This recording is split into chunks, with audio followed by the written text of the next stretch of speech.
নমস্কার বন্ধুরা, আমার রান্নাঘরে সবাইকে স্বাগত।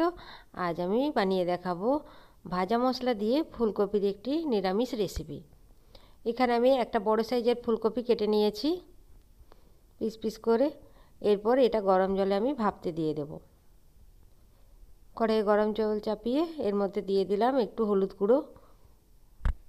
জলটি একটু গরম হয়ে যাওয়ার পর দিয়ে দেব ফুলকপিগুলো। এইভাবে একবার নিরামিষ ফুলকপি রান্না করে দেখুন, খেতে দুর্দান্ত লাগবে।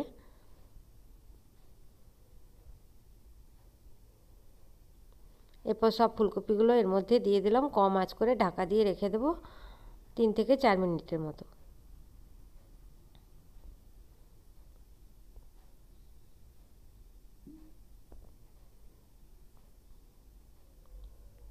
একটু ফুটে এলে ঢাকা দিয়ে দেব।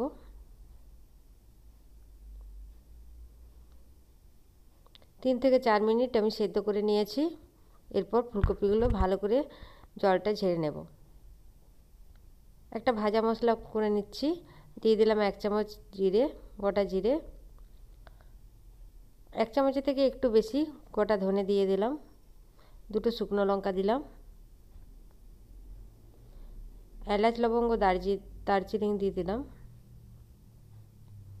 আর কালো মরিচ দিয়ে দিলাম অল্প একটু। 10 সেকেন্ড ভেজে নেব।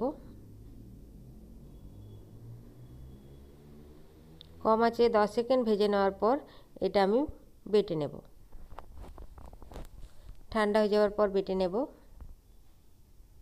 জল দিয়ে এটা বেটে নেব। কড়াই চাপিয়ে দিয়ে দিলাম সর্ষের তেল। এখানে 3 চামচ সর্ষের তেলে ব্যবহার করেছি। দিয়ে দিলাম 5 ফোড়ন, হাফ চামচ, একটা তেজপাতা। দিয়ে দিলাম আধখানা টমেটো আর একটু গ্রেট করা আদা।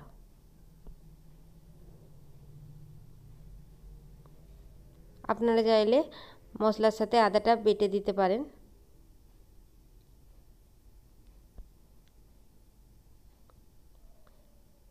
টমেটোটা একটু ভেজে নেব।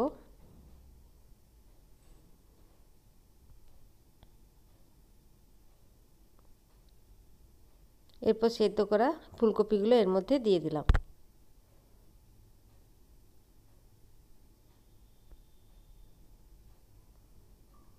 ফুলকপিগুলো দিয়ে টমেটোর সাথে একটু ভালোভাবে ভেজে নেব।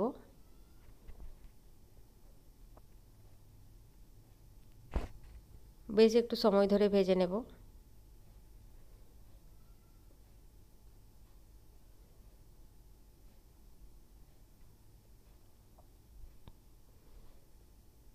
ভাজা হয়ে যাওয়ার পর ভাজা মশলাটা বেটে রেখেছিলাম সেটা এর মধ্যে দিয়ে দিলাম। বাটি দিয়ে একটু জল দিয়ে দিলাম। দিলাম পরিমাণ মতো নুন আর পরিমাণ মতো হলুদ গুঁড়ো।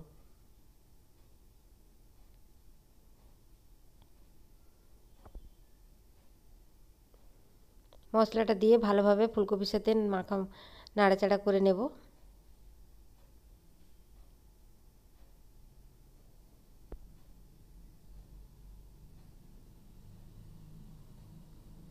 চাইলে আপনারা একটু নিরামিষ তরকারিতে চিনিও ব্যবহার করতে পারেন। আমি এখানে চিনির ব্যবহার করিনি। অল্প একটু জল দিয়ে দিলাম, হাফ কাপের মতো। এবার ঢাকা দিয়ে দেবো। যেহেতু ফুলকপিগুলো সেদ্ধ আছে সেহেতু বেশি জলের লাগবে না।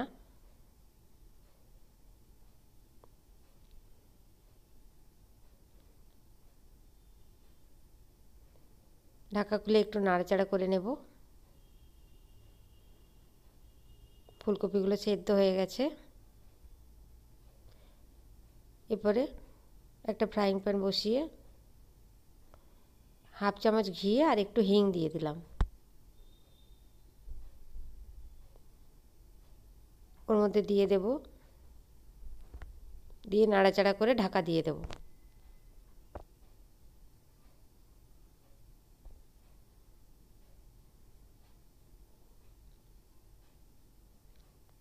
এরপর ঢাকা খুলে গরম গরম পরিবেশন করে দেব।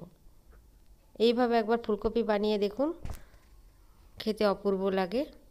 আমার এই ফুলকপি রেসিপি আপনাদের যদি ভালো লাগে তো আমার চ্যানেলটিকে সাবস্ক্রাইব করার জন্য অনুরোধ রইল, সঙ্গে একটি লাইক করে দেবেন। ভিডিওটি দেখার জন্য আপনাদের সকলকে অসংখ্য ধন্যবাদ।